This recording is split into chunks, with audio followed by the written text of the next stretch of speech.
How's everybody doing? Good, I hope. So I'm reporting in that I've been drinking juice and homemade puree soups today. I had a tiny bit of cucumber, but I've been introducing juice for a week and really wanting to do a detox cleanse, and today was the day. So I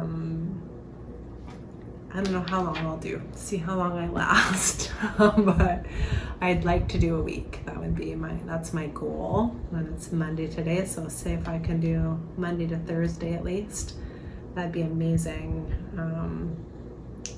Doing smoothies, juices, and soup. So yeah, I think the little bit of cucumber and apple today was good. I don't know if anybody has dived into Anthony Williams' work. He's called The Medical Medium. Anyways, he has a whole book called Liver Cleansing, the Brain Detoxing, celery juice. He has like life-changing foods and does like a deep dive on like lots of different vegetables and fruits and their spiritual, emotional, physical impact on you. It's like a book on different animals or dream symbology, but it's for food, which we eat every day. So like if you're craving something, you can look up there what it means and see if it's like something emotionally you can work on too. It's really cool. Anyways, I felt better than I have in my life when I was doing the liver detox, and I learned that like potatoes, spinach, dates, apples, they're all like so good for your liver. So and the celery.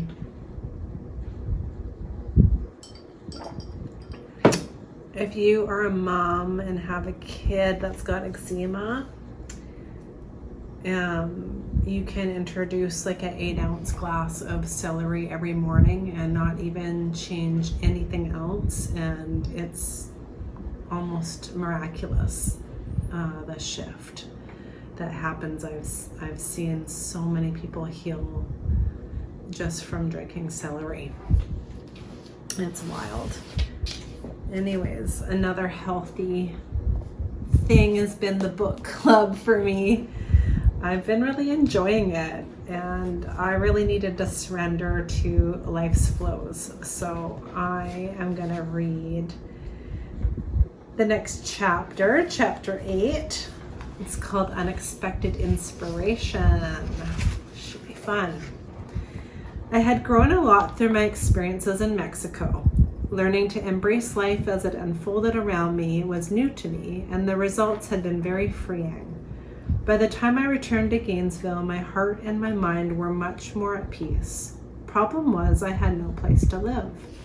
My last residence had been in the woods by the lime pit east of town, so I returned to that secluded setting and I lived there in my van. All I really needed in my life was solitude.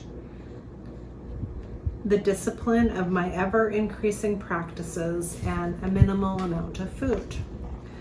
I realized that the probability of finishing my doctoral degree was rapidly decreasing because I only had a few courses left, but there were qualifying exams and the dissertation, and there was nothing left in me that wanted to be an economic professor. So, just wanted to explore inside, like meditate and be alone. The depths of my meditations were all I cared about. The chairman of the Department of Economics, Dr. Golfman, was like a father to me though, and I loved him and I respected him a great deal. And he did encourage me to finish my degree. He thought I was just going through a phase in my youth and I would come out of it soon, and he kept me on my fellowship and he pushed me to at least finish my coursework. So out of respect for him, I drove into town periodically, went to classes as often as I could, and tried to get through that. I would eventually learn that everything in life has something to teach you and that it is all for your growth. But I was not ready to see that yet. To me, there was my meditation, and then there was everything else. Though I definitely wasn't seeing my schoolwork as relevant to inner growth, I had a very illuminating experience associated with one of my courses. The professor of the course was a respected economist and not at all the liberal type. I missed a lot of classes, and when I did show up, I was barefoot and in jeans. I doubt that I was his favorite student. One day he asked me if I actually expected to receive a good grade in the course. He explained that I had put in just enough effort to do well on the exams, but my absence and lack of participation in class did not provide the basis for a high grade. I knew that we had a final paper left to write, so I told him I would put in extra effort to the paper, and I'd appreciate it if he could base my grades solely on the exams and the quality of that final paper. He said he'd take it into consideration.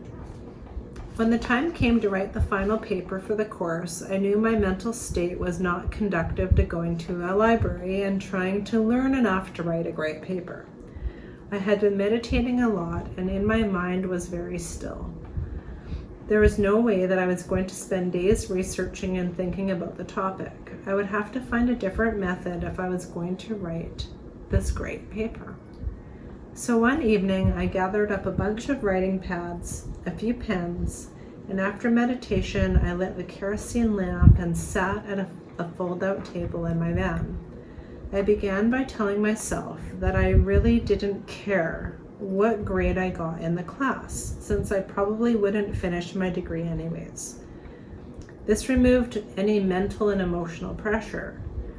I then told myself to just start writing whatever I thought about the topic. I had no books to refer to, just the natural logic of a clear and unpressured mind.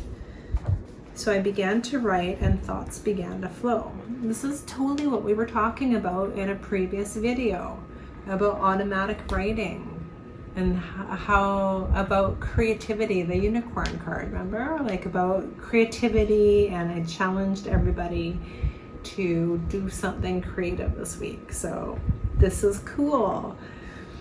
I love automatic writing. Okay, so he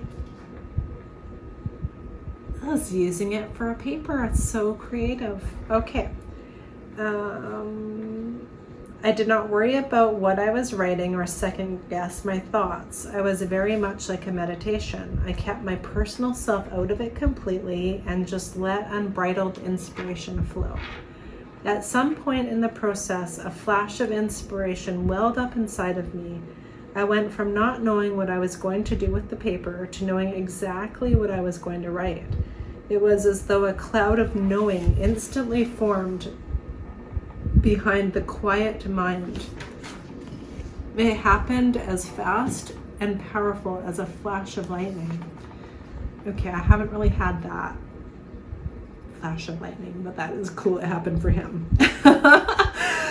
At first, no thoughts were involved. It was more of a feeling, just a definitive knowing that I now knew where the paper was going and how to get there. Then the thoughts began to form. They came slowly at first, then they poured into my mind. I still had to put them together into a logical flow, but the seeds were all there. It was an amazing process to watch. I wrote and I wrote. Notepad after notepad became filled with a totally logical presentation that began with a premise, laid out its argument, and ended with a conclusion. Along the way, there were graphs to present logical relationships, and there were references to facts that I had previously read or heard in class. These facts would need to be polished and footnoted later, so I simply left space for them and kept on writing what was created in my mind. I stopped for nothing.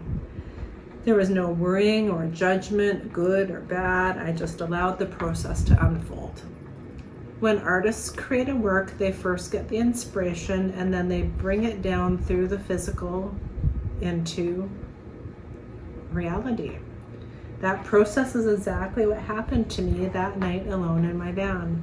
The inspiration for the entire paper came all at once, and then my mind digested it and gave it form. Instead of a sculpture, a painting, or a symphony, my work of art was an economic treatise. It came from where art comes from, but the medium of expression was logical thinking instead of marble or paint.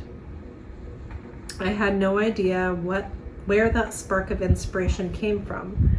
I only knew that in the flash of a moment, I had all the material I needed to write a doctoral level paper.